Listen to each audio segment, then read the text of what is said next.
Ассалаумағалейкум достар, сіздермен бірге Диасбек Байс арнасы. Я білем, көптен бері видео шықпады, сіздермен бірге көптен бері жолықпадым. Тағы да бүгін алдыңғы видеодағы тақырып TikTok әлеуметтік желісіндегі құрбан болған қазақ қыздары мен жігіттері жайлы. Бүгінгі тақырыпта Абай Құнанбаев пен Әлихан Бөкейханды TikTokта билетіп, сондай-ақ Әл-Фараби атамызды да TikTok әлеуметтік желісіндегі трендке қосып масқаралап, видео істеген адамдар жайлы әңгіме қозғайтын боламыз, және Никонет деген бір бала жайлы әңгіме қозғайтын боламыз. Ендеше видео басталмас бұрын арнаға жазылып, видеоларға лайк баса кетіңіздер. Ендеше біз бастаймыз.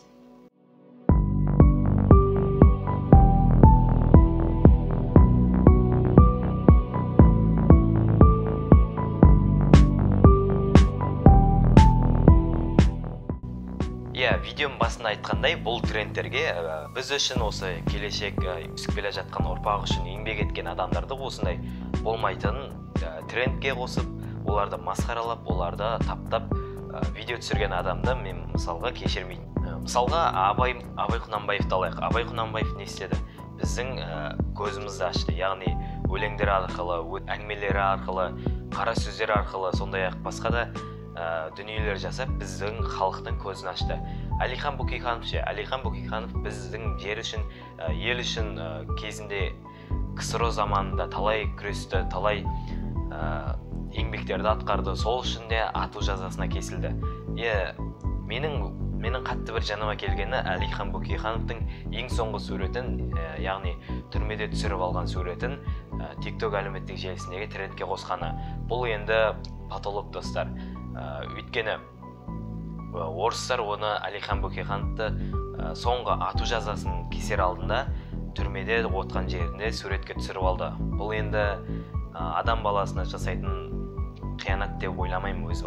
Сонымен бұл тренд жайлы әңгімені жабайық, яғни бұл трендтің дұрыс емес екені бәрімізге белгілі. Ең басында бұл тренд шыққан кезінде өзіміз комментарийге боқтық сөздер жазып, жаман сөздер жарып, авторды даттап, оны біз рекомендацияға шығарып, оны танымалдылыққа итермеледік. Яғни ол бірден рекомендацияға пайда болып, одан көрген халықта оған комментарий, лайк басып, солай ол дамып кетті де, ол ары қарай басқа да тұлғаларға тиісуді бастады. Кейіннен ол жігіт видео салды, яғни мынандай видео салды. Бүкіл Қазақстаннан Абай атамызды қорлаған үшін кешірім сұраймын. Және де мен ол видеоны өшіріп тастадым. Енді ондай видео салмаймын, бәте беремін.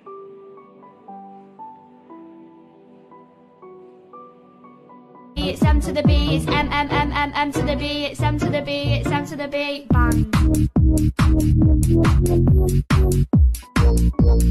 Бұл видеода өзінше бір кісілер оны келіп қорқытып, ұрып, немесе үркітіп, сондай видео түсіргізген деген сияқты келтірген, кешірім сұрап. Бірақ бұл жерде шынымен байқасақ, негізінде бұл жерде барлығы кетчуп. Кепчук? Наш любимый кетчуп. Бұндай адамдардың аузын тек бір ғана адам жаба алады. Ол кім? Ол яғни Дики Арман.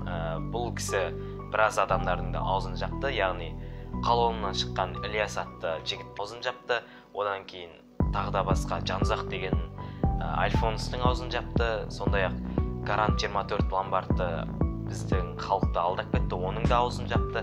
Ендігі кезекте осылай Арман Дики өзінің желідегі, инстаграмдағы басқа да белсенділігі артып, осындай қазақ балдарын, жігіттерін біртіндеп ауыздарын жабады деген ойдамын.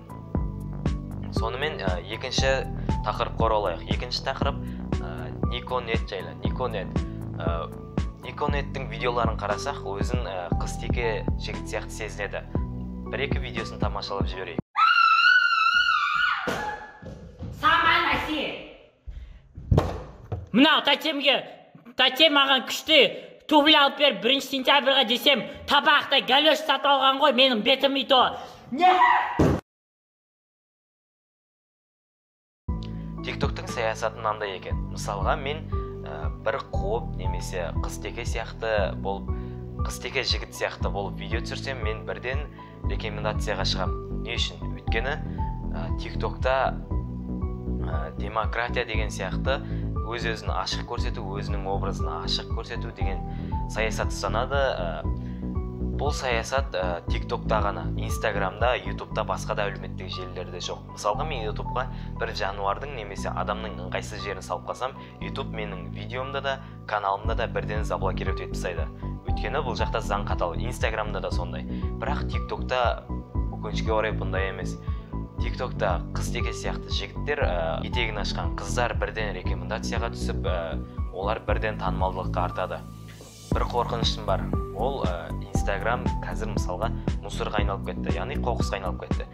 Instagram не үшін қоқысқа айналды? Өйткені ол жерде сан мыңдаған күнде конкурс болып жатыр. Күнде мені сол конкурстардың астына отмечать етіп, мені белгілеп қояды.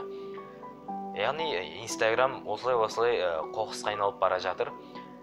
Директоры ашсам, сол конкурстардың маған келген хаттамалары, яғни маған келген видеолары, сондай-ақ көптеген адамдар осылай конкурс арқылы дамып жатыр. Көптеген блогерлер да конкурс арқылы дамып жатыр, оларды айтпақ қояйық.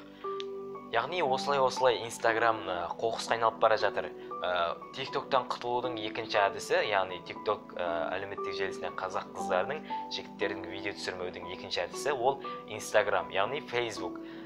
Facebooktың басшысы, яғни Цукерберг, TikTokты егерде осы кезден сатып алмаса, ол ертең Instagramнан да беделді болады. Өйткені қазір Instagram қоқысқа айналды, яғни конкурстарға толды, және сол сәтте ешқандай конкурс жоқ, ешқандай қоқыс жоқ. TikTok Instagramның орнын басып кетуі мүмкін. Сол сияқты кезінде Цукербергте мысалға Instagramды сатып алды, WhatsApp барлық әлеуметтік Facebookқа ұқсатып шығарған әлеуметтік желілердің барлығын сатып алды да, осылай оларды біртіндеп жойып отырды. TikTokта да егер өйстпесе, біздің жігіттер, қыздар TikTokта видео түсіретін болады. Николнет жайлы айттық. Николнет қыз-теке жігіт, былайымша айтқанда. Видеоларында көп шыңғырады, көптеген мағынасы видеолар түсіреді. Дәл осының арқасында ол TikTokта рекомендацияға шығып, танымалдылыққа бірден тап болды. Сонымен достар, сіздермен бірге болған Диасбек Байс. Арнаға жазылып, видеоларға лайк басуды ұмытпайық, және TikTok түсірмейік.